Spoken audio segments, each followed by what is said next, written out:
Alright, YouTubers, this is Navy Mauser 75.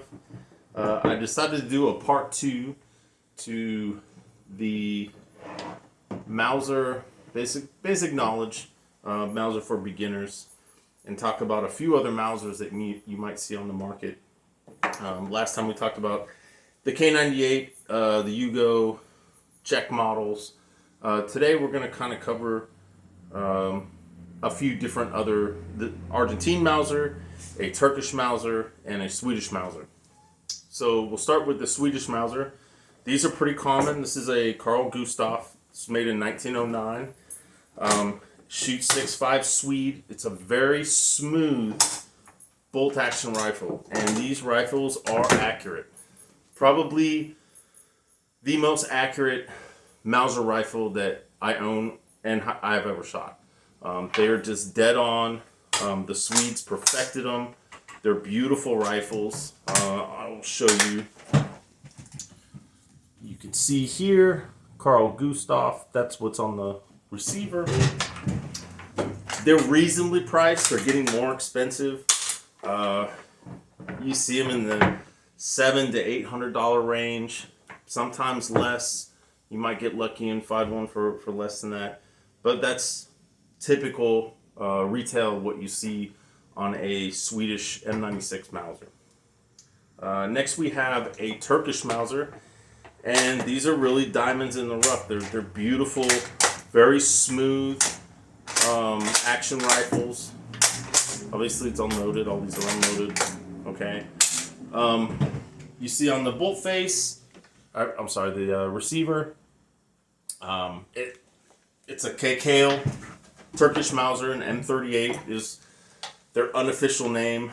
We don't know a lot about these Mausers. There were some of the older ones were actually GW 98s from World War One that the Turkish got a hold of, and they turned into M38s. This Mauser was, I'm 90% sure it was built in Turkey. But again, the Turkish, when they get a hold of these rifles, they mark them up. They do all kinds of crazy stuff to them, to where you're really not sure what parts are from what. This is non-matching. It's very difficult to find a matching Turkish Mauser, and I think it's just because when they put them together, they just kind of, I don't know, throw them, re-arsenal them. They throw just one bolt on a different gun or what have you. But really good shooting rifles. These are very, very economical. Excellent shooters as well. All the Turkish Mauser that I've owned have shot really well. They're 8mm Mauser. They're fun to shoot, and you can get them for around $200 right now. They might dry up, but as of right now, these are probably some of the cheapest Mausers that you can get a hold of. And you find them at gun shows, you find them online. There's a lot of them. So if you want to start collecting Mausers, this is a great first Mauser for you to pick up. It won't break the bank, and they're great shooters. They're easy to learn on. Field stripping them, it's very, very simple. They field strip just like every other Mauser. They're easy to clean. I mean, they're great guns for the price.